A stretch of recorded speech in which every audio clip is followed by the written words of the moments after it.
In the winter of 2023, a quiet decision spread across parts of Germany's industrial heartland. Factories with full order books began shutting down production, not because customers disappeared and not because workers walked out, but because it had become cheaper to stop operating than to pay the electricity bill. On factory floors designed to run without interruption, the machines stood still. The silence was not the result of recession. It was the result of energy prices that no longer made industrial work economically rational. This is the contradiction facing Germany today. A country that committed hundreds of billions in public and private investment toward a cleaner energy system now finds itself struggling with some of the highest household electricity prices in Europe, rising industrial exits, and a growing sense that its economic model has been quietly repriced. Germany did not collapse overnight. It followed a sequence of decisions that each appeared reasonable in isolation, but when combined, they produced a system that could no longer support the weight placed upon it. How did Europe's most powerful manufacturing economy arrive here? And when the bill for this transition keeps rising, who is actually paying for it in the end? To understand that, the story must begin long before the crisis reached factory floors. At the moment, Germany decided to redesign its energy system from the ground up. To understand why Germany's energy system began to fracture, it is necessary to step back from the headlines and look at the structure beneath them. What Germany attempted was not a simple policy adjustment. It was a full redesign of how a modern industrial society produces and prices energy. At the center of this effort stood the idea known as Energiewende, the energy transition. The ambition was clear. Germany would move away from fossil fuels and nuclear power, expand wind and solar at unprecedented scale, and prove that a large, export-driven economy could decarbonize without sacrificing prosperity. Or so the promise went. This was not framed as a gamble, but as an inevitability shaped by climate goals, public opinion, and technological optimism. Yet energy systems do not respond to ambition alone. They respond to physical constraints. Every advanced economy relies on what engineers call base load power. This is electricity that is available at all times, regardless of weather or season. Industrial processes are not flexible in the way households are. A steel furnace cannot pause when clouds roll in. A chemical reactor cannot restart easily after every fluctuation. Reliability is not a preference. It is the foundation upon which production planning, pricing, and long-term investment depend. For decades, Germany maintained this reliability through a balanced mix of nuclear power, coal, and later natural gas. Renewables expanded steadily, but they were layered onto a system that already guaranteed stability. This balance allowed German manufacturers to operate with predictable energy costs and long planning horizons. In economic terms, reliable and relatively cheap energy functioned like an invisible industrial support mechanism, even if it never appeared as a line item in the national budget. The transition disrupted that balance. Wind and solar power are inherently intermittent. They can deliver large volumes of electricity under the right conditions and almost none under the wrong ones. Managing this volatility requires either extensive storage, fast responding backup generation, or a transmission grid capable of moving power across vast distances in real time. Germany pursued all three, but not at the same pace. The grid itself became a central constraint. Much of Germany's wind generation is concentrated in the north, while the country's industrial core lies far to the south. High-capacity transmission lines were planned to connect the two, but infrastructure development moved slowly, constrained by permitting delays, legal challenges, and political resistance. As a result, electricity increasingly accumulated where it was produced rather than where it was needed. When the grid could not absorb excess power, operators were forced to curtail generation. Wind turbines were ordered to stop, even as producers were compensated under existing contracts. Consumers paid for electricity that was never delivered, while factories elsewhere relied on conventional power plants to keep running. What appeared in public debates as a technical detail showed up in reality as higher bills and growing volatility. For households, this complexity translated into steadily rising electricity costs. For industry, it introduced a deeper problem. Energy prices became harder to predict, investment decisions riskier, and Germany's traditional advantage less certain. The system still functioned, but it no longer felt stable. The energy transition was built on the assumption that each new layer would be ready before the previous one was removed. When that sequence slipped, the entire structure became vulnerable. And once Germany weakened its domestic energy foundation, it turned outward to compensate. That outward turn would bind the country's industrial future to a single supplier, and with it to forces Germany could no longer control. At the beginning of the second decade of the 21st century, Germany still possessed one of the most stable electricity systems in the industrial world. 17 nuclear reactors were operating across the country, supplying more than a quarter of a total electricity generation. These plants were not experimental, nor were they marginal. They formed a central pillar of Germany's base load power, delivering electricity that was steady, predictable, and largely insulated from fuel price volatility. In an industrial economy, this kind of energy functions like a reserve asset. It rarely draws attention when conditions are calm, but it absorbs shocks when they arrive. Nuclear power allowed German factories to plan production years in advance, sign long-term supply contracts, and operate without constant concern for weather or short-term market swings. It was not universally popular, but it was dependable. That stability was disrupted in March of 2011.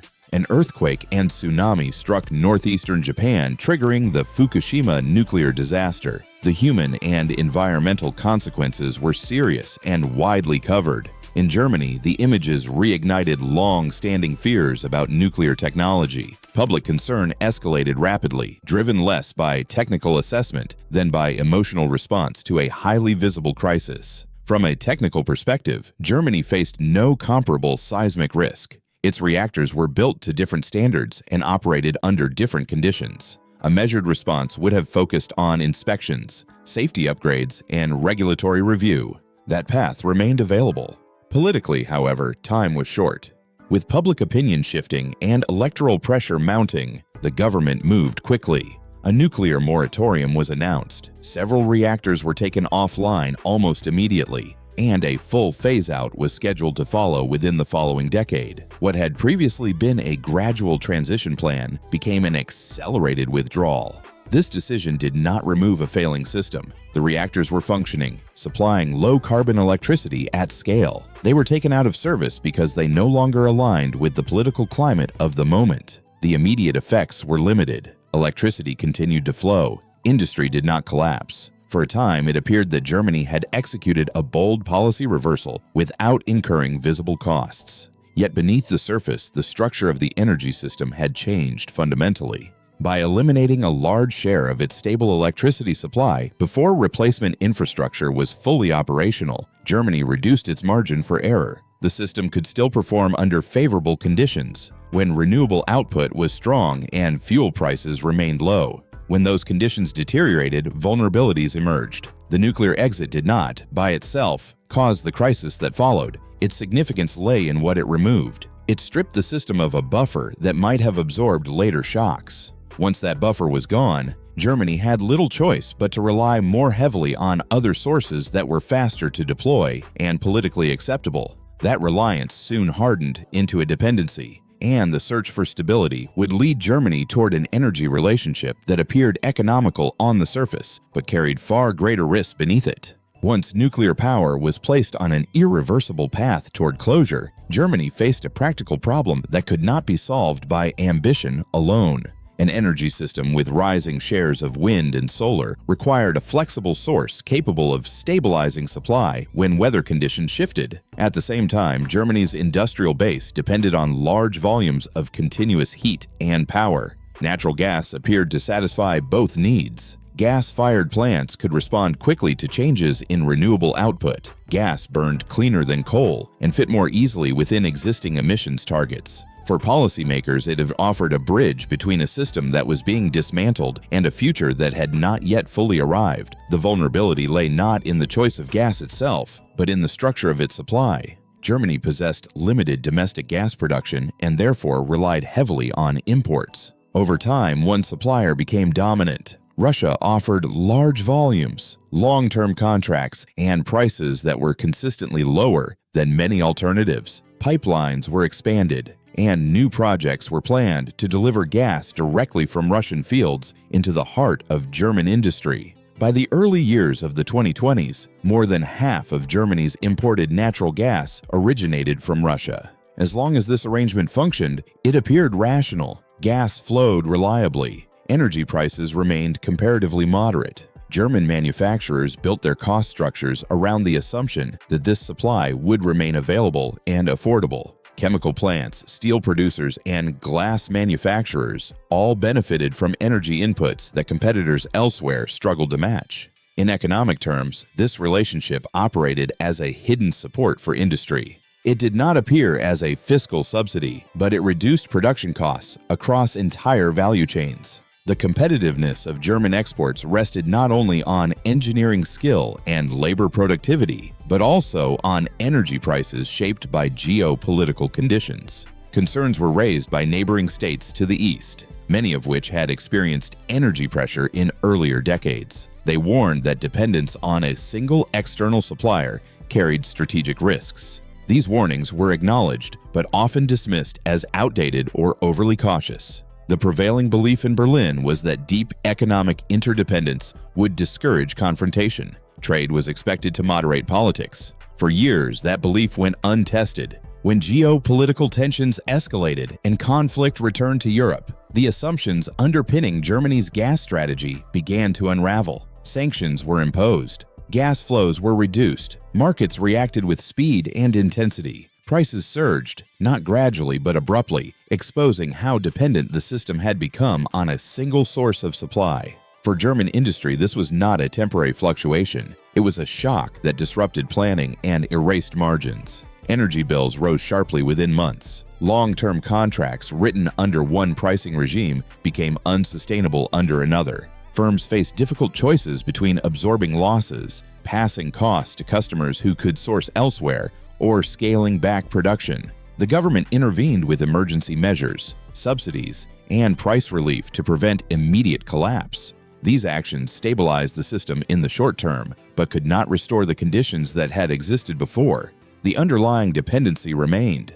What had once appeared to be a pragmatic bridge revealed itself as a point of leverage held beyond Germany's control. The gas that stabilized renewables also constrained sovereignty. Cheap energy, once a quiet advantage, had become a strategic liability. As this reality set in, another weakness became impossible to ignore. Even when energy was available, Germany increasingly struggled to move it efficiently within its own borders. Germany's energy challenge was not limited to what the country produced. It extended to whether that electricity could be delivered to where it was needed, when it was needed. The geography of the energy transition created a structural mismatch. The strongest wind resources are concentrated in northern Germany, particularly along the North Sea coast, where large onshore and offshore wind projects were developed. The center of industrial demand, however, lies hundreds of kilometers to the south, where automobile manufacturing, machinery clusters, and chemical production are concentrated. Bridging this gap required a modern, high-capacity transmission network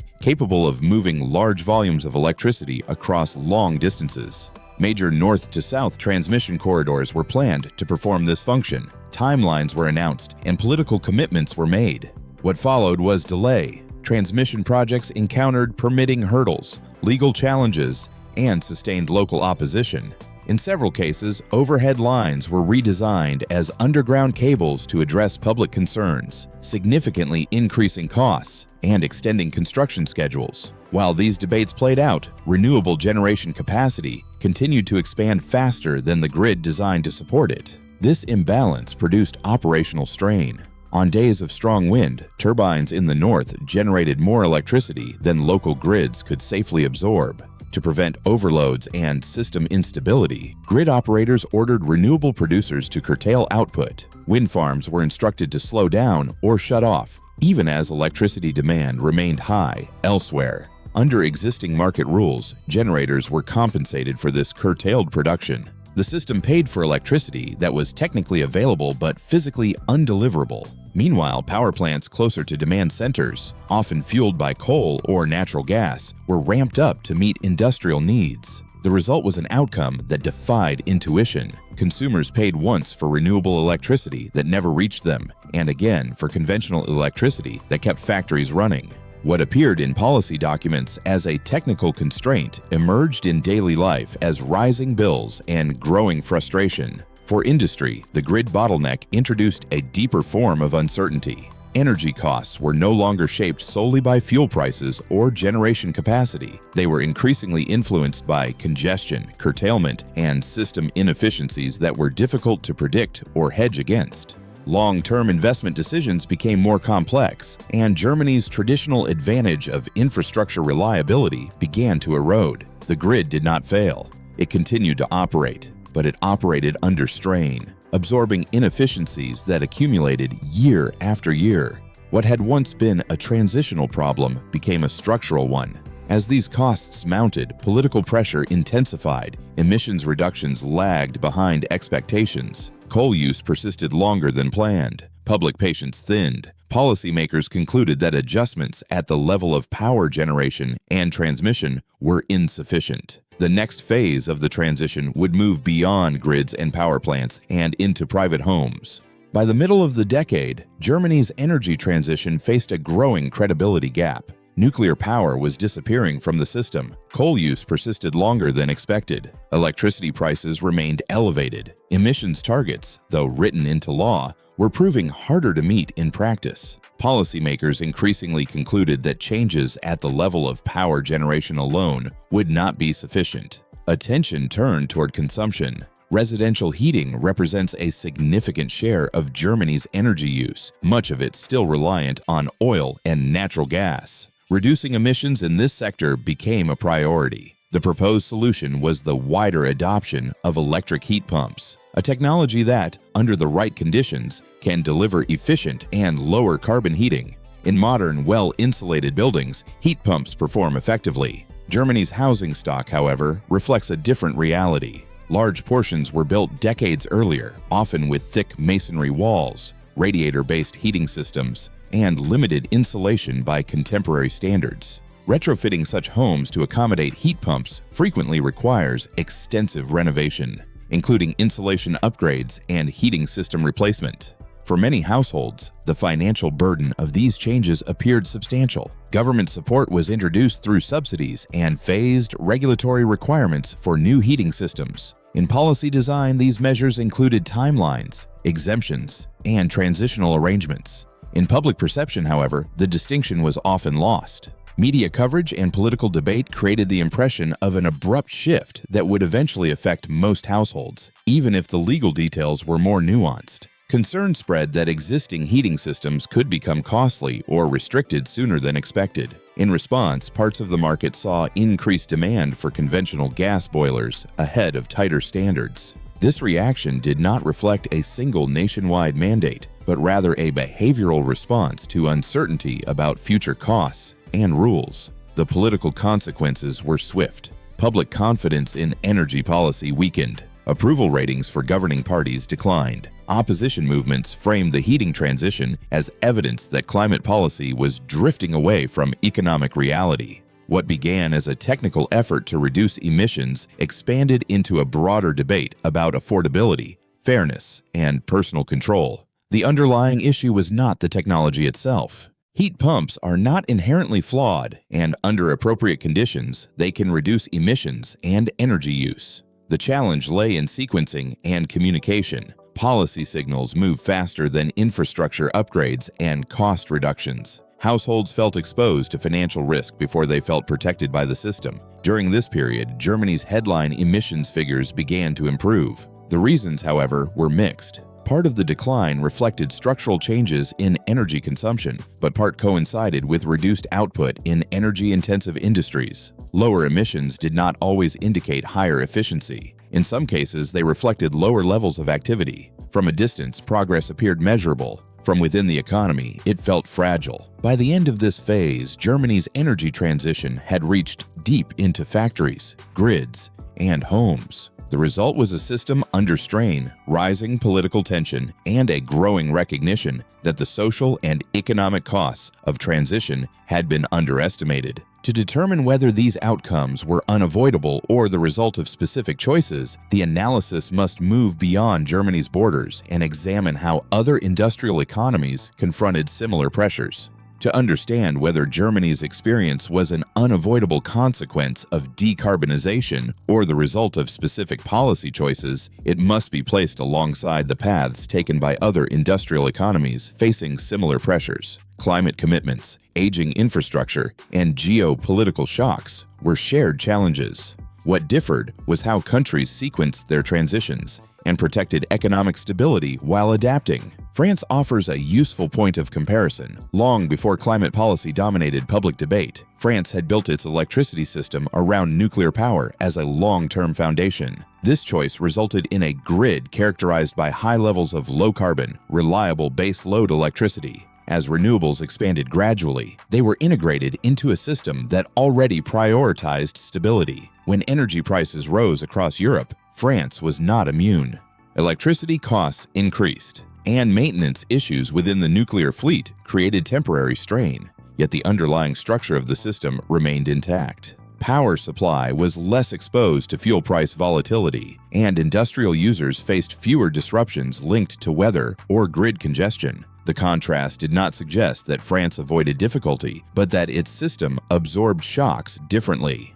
The comparison highlights a broader point. Emissions reduction and system reliability are not mutually exclusive when foundational capacity is secured before rapid change. France's experience suggests that sequencing matters as much as ambition. The United States presents a different but equally instructive case. Its energy system remained diversified, with substantial domestic production of oil and natural gas, providing insulation from external supply disruptions. Electricity prices for industry were generally lower and more predictable, particularly in regions with access to abundant domestic fuel and flexible generation capacity. When energy costs surged in Europe, some American regions became comparatively more attractive for energy-intensive investment. This shift was reinforced by policy incentives, but it did not depend on them alone.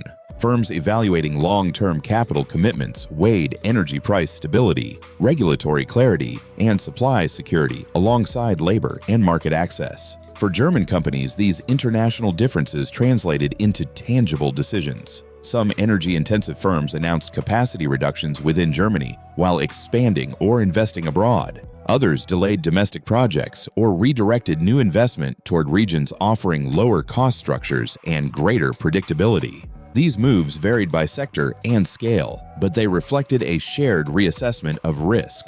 Over time, this pattern raised concerns about deindustrialization. Germany's economic model relies heavily on the export of complex manufactured goods rather than on digital platforms or financial services. When production in energy-intensive sectors contracts, the effects propagate through supply chains, labor markets, and regional economies.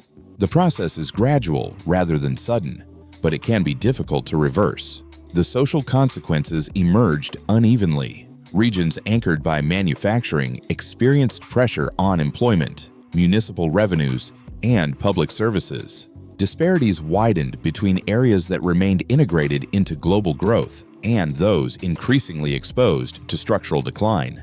What began as an energy transition challenge evolved into questions about cohesion and regional balance. Politically, these pressures contributed to fragmentation. Energy policy, once framed primarily in moral terms, became associated with rising costs and uncertainty. Voters who experienced tangible economic strain without clear short-term benefits grew more skeptical of climate measures and of the institutions advancing them. Support eroded not necessarily because goals were rejected, but because the path toward them felt misaligned with lived experience. Germany's experience did not go unnoticed beyond Europe. Policymakers in developing and industrializing economies observed the trade-offs closely. Many concluded that prioritizing reliability and affordability before accelerating decarbonization was not a rejection of climate goals, but a precondition for sustainable development. As a result, coal, nuclear, and gas projects continued in countries that viewed energy security as inseparable from economic growth. The irony is subtle but significant. Germany sought to lead by example, demonstrating that a large industrial economy could transition rapidly while maintaining competitiveness. Instead, it became a case study in the risks of exposing an industrial system to multiple sources of stress at once. By this stage, the consequences extended beyond electricity bills or factory output. They began to influence investment patterns, political alignment, and Germany's position within the global economic order. Whether this trajectory can still be altered depends on decisions yet to be made, under conditions shaped by the very constraints the transition itself has revealed. By the time the economic and social costs of Germany's energy transition became widely visible, the debate had shifted from ideals to constraints. The central question was no longer how ambitious the transition should be, but whether it could proceed without eroding the industrial and social foundations that depended on reliable and affordable energy. Any credible path forward begins with a clear recognition: energy systems cannot be rebuilt through intention alone. They depend on sequencing, redundancy, and the ability to absorb shocks. Reliability is not a feature to be added after transformation is complete. It is the condition that allows transformation to occur without destabilizing the economy. One area of reassessment has been nuclear policy. Fully reversing the phase-out would be technically complex and politically contentious. However, the loss of nuclear capacity has clarified its stabilizing role within the system. Even limited measures, such as extending the operational life of remaining assets where feasible or preserving technical expertise, could reduce vulnerability during periods of low renewable output. The discussion has increasingly shifted from ideology towards system resilience. Grid infrastructure remains a second unavoidable priority. Transmission projects connecting renewable generation in the north with industrial demand in the south are not optional enhancements. They are structural requirements. Delays that once appeared manageable now impose direct economic costs. Accelerating permitting processes, reducing legal uncertainty, and accepting higher near-term investment burdens may be necessary to prevent temporary bottlenecks from becoming permanent constraints. Electricity pricing is another critical area. Over time, surcharges, compensation mechanisms, and regulatory interventions have obscured the relationship between supply conditions and end-user prices. When price signals fail to reflect physical constraints within the system, behavior becomes distorted. Greater transparency would not eliminate costs, but it could guide investment toward flexibility, storage, and demand management, where these options are economically justified rather than relying on broad subsidies to mask inefficiencies. Industrial policy must adjust accordingly. Germany's competitive advantage has never rested on low labor costs, but on productivity supported by dependable infrastructure. Mechanisms that reduce energy price volatility for energy-intensive industries, such as long-term contracts or targeted transitional support, could slow capital relocation during the transition. Without such anchors, firms will continue to compare jurisdictions and favor environments offering greater predictability. Emerging technologies are often presented as decisive solutions. Hydrogen, large-scale batteries, and advanced storage systems may eventually ease the tension between decarbonization and reliability. Their potential is genuine, but their timelines remain uncertain. Planning that assumes rapid, large-scale deployment risks, repeating earlier sequencing errors, where capacity was withdrawn before replacements were proven and available. Looking ahead, Germany faces a limited set of realistic trajectories. In one scenario, reforms proceed gradually, political constraints limit structural change, and energy costs remain structurally elevated. Manufacturing continues to contract at the margin. The economy adapts by reducing its industrial footprint, while regional disparities and political polarization intensify. This path does not involve sudden collapse, but steady erosion. In an alternative scenario, Germany accepts a slower but more resilient transition. Reliability is treated as a parallel objective rather than a secondary consideration. The energy system regains predictability even if prices remain higher than in the past. Industrial decline stabilizes rather than accelerates. The transition continues, but within limits the economy can absorb. The choice is not between decarbonization and economic stability. It is between sequencing that manages risk and sequencing that amplifies it. Which path ultimately prevails will depend on decisions being made under constraints shaped by the transition itself.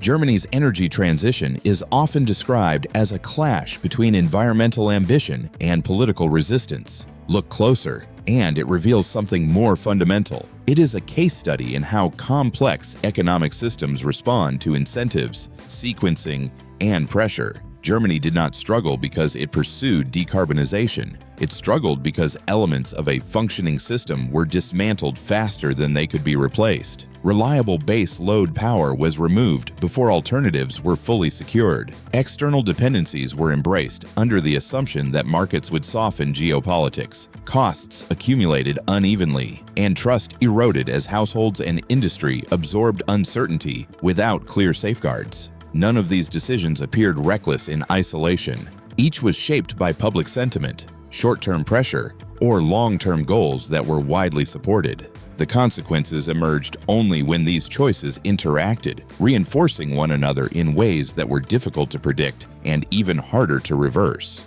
The lesson extends beyond Germany. Any country attempting a large-scale energy transition faces the same constraints. Electricity must be available when it is needed, not only when conditions are favorable. Prices must remain predictable enough to support long-term investment. When these conditions are not met, economies rarely fail dramatically.